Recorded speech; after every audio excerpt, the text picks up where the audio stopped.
You're watching YCN, your local view. Program airtime is underwritten in part by Bar Harbor Bank and Trust. Looking to purchase your dream home, finance your business, or just find a better checking relationship? Our New Hampshire team is here to help you. We make award-winning banking happen every day. Contact us to see how we can help you. Member FDIC.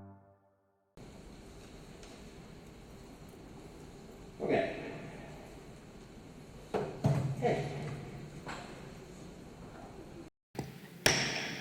I call this meeting to order. Now, how did we get here? We got here because at the last town meeting, you, the voters, voted to reconsider 2 articles, 3 and 9. So we rescheduled this meeting for that purpose. We are here tonight to reconsider Articles 3 and 9 de novo. And what that means is as if they had never been discussed before. Is everyone clear on that? Votes will be conducted by raising your green cards. If we need a ballot vote, we have 2. We will call for that. We will tell you which of the ballots you are to use. And if at the end of the meeting we have not used any of these packets of ballots, we've been asked to recycle them so we can use them at another meeting. Costs a lot to run these meetings, and this is just a small part of the printing costs associated with it. So in the event that we don't use these, we can recycle them. Okay.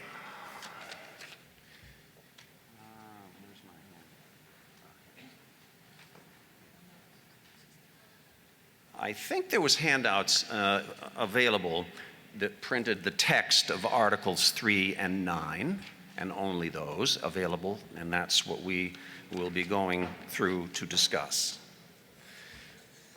I think that was all I had for introductory remarks, and so at this point, I want to recognize Selectman Casey for the purposes of an administrative announcement. Bibi. Good evening, everyone. Can you all hear me? Okay. Welcome to Town Meeting Part 2, and thank you for being here this evening. We want to start this meeting with some good news about the town administrator position. As you've all heard, Kim Hallquist will be retiring this year. She'll be with us through the month of June. The selectmen utilized the services of Municipal Resource Services to hire a new town administrator to replace Kim. Not that she can be replaced easily. MRI advertised the position through multiple publications on a nationwide basis. They received 25 applications, which they vetted and narrowed down to 5. A 7-member citizens committee and the department heads interviewed these 5 candidates. And then as a result of those interviews, the number of candidates was reduced to 3. The Board of Selectmen interviewed those 3 candidates 2 weeks ago. An offer was made pending a full background check, and earlier this week, the Board of Selectmen made it official by hiring Ashley Siebold to be our next town administrator. Ashley, are you in the room? And take a bow. Thank you.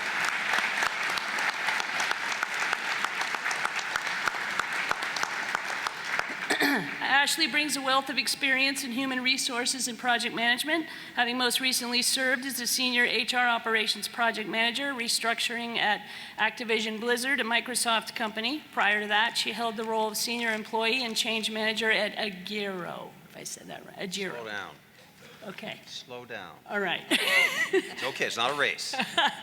In her professional experience, Ashley has demonstrated a deep commitment to the New London community. She notably chaired the Police Facilities Advisory Committee, where she played a key role in helping the Board of Selectmen plan for the future of the town's police and communications facility. A New London native, Ashley offers both a deep understanding of the town's character and a strong passion for its future. Her leadership and expertise make her an exceptional choice to guide New London forward. I have known Ashley since she was born. I'm so excited to see her in this role. She has big shoes to fill, but her love for the community is palpable, and I know that she will put her full heart into the job. Ashley will officially assume the role on June 5th, so she'll have a few weeks to work side by side with Kim and hopefully make this a smooth transition. And that is it. Thank you. Thank you, Bibi.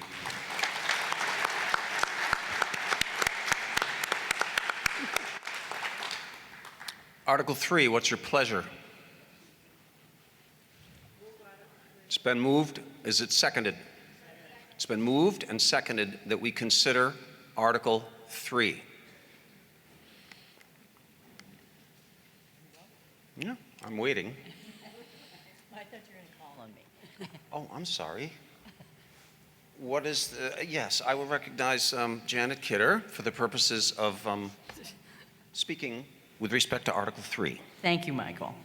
Thank you all for coming tonight to this, our first ever meeting to reconsider articles from our March town meeting and first ever meeting on the Colby-Sawyer College campus.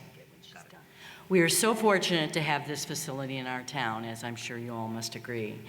When we met on March 12th for our annual town meeting, I advocated for the passage of this article. I explained why the selectmen were in unanimous support of the article, which would have, at long last, allowed us to move forward on a decades-long conundrum of how the town would provide a facility for the police department that would meet their needs well into the future. While the selectmen continue to believe that the Seaman's Road site is a viable option, we made the difficult decision to withdraw our support from this article because we feel that the recent closure of the Public Works office and garage due to structural deficiencies must be placed as a higher priority than purchasing land for the police department. In coming to this decision, we met with the Budget Committee and with the Police Facilities Committee to get their input. We also reached out to the owners of the land, the Garvey family. They have been very understanding of the dilemma that we now find ourselves. Planning for a new public works facility that is safe for staff and the public, while at the same time planning to bring a new police facility to the voters. Given that they are not actively trying to sell the land, and we are only agreeing to sell it to the town because they support resolving the issue of the police facilities, there is little chance that the town will miss out on purchasing the property at a later date. We ultimately decided that we could not ask the voters to support the purchase of the Garvey property when we know that we will be bringing a public works facility to voters when we meet again in March 2026. There are many who have suggested that we combine the police and public works facilities on South Pleasant Street as a cost-effective way to resolve both issues. We are actively looking into this possibility.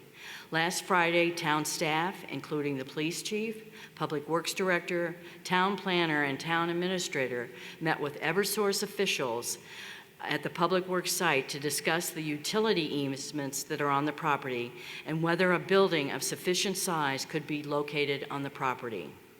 Eversource will be doing a survey in the coming weeks to show the location of their easements so we can better understand the constraints on the property. There are other considerations to work out, such as the need for radio communications to and from the site.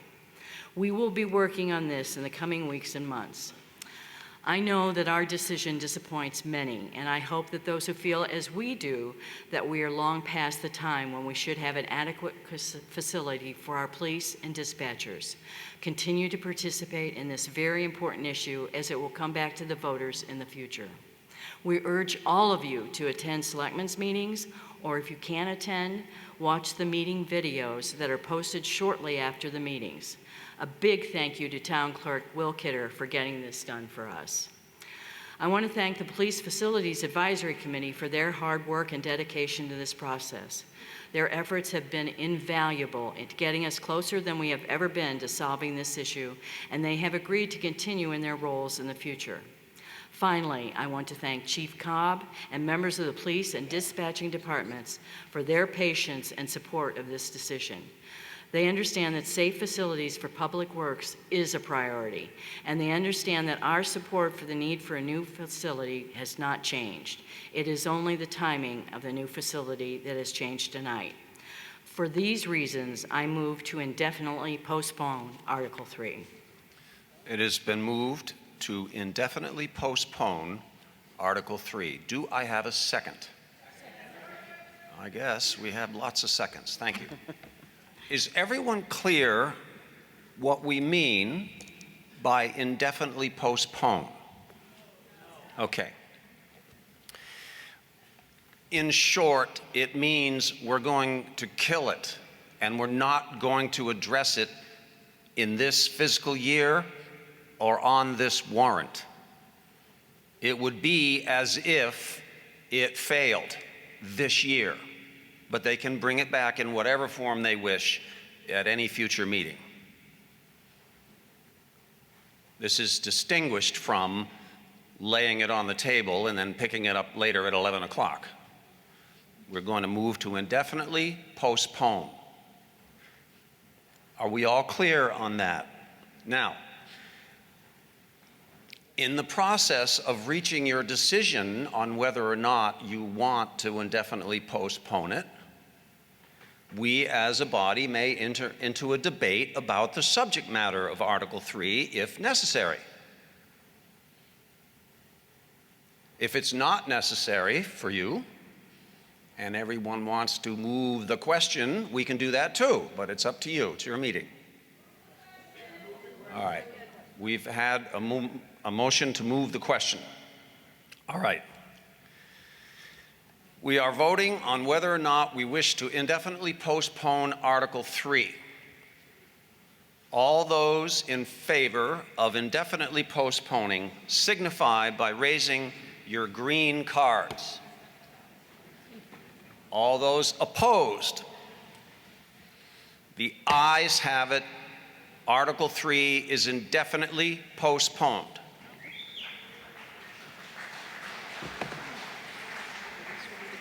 Now, there's a little cleanup we need to do. And that is Article 9, as you may recall, raises and appropriates the interest for the indebtedness that the town presently carries.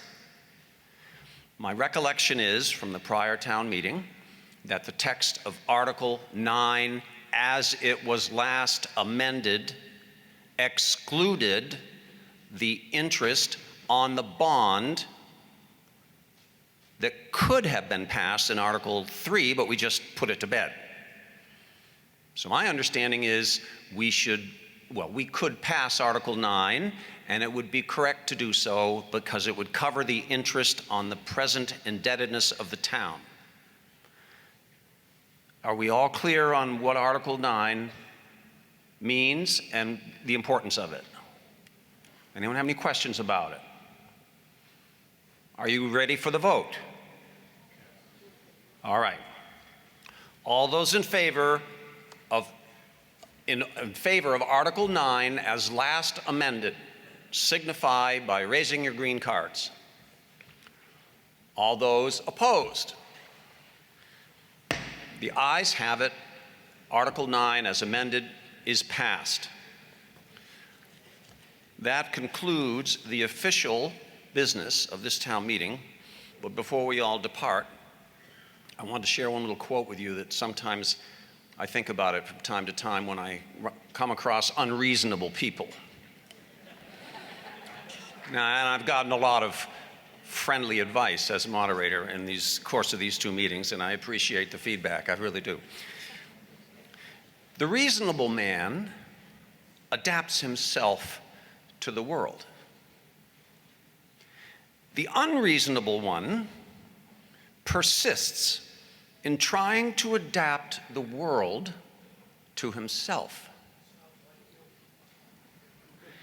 Therefore, all progress depends upon unreasonable men.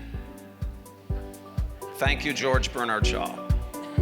That's all I have tonight. Thank you very much for coming out and attending tonight and resolving these issues. Good night, everyone.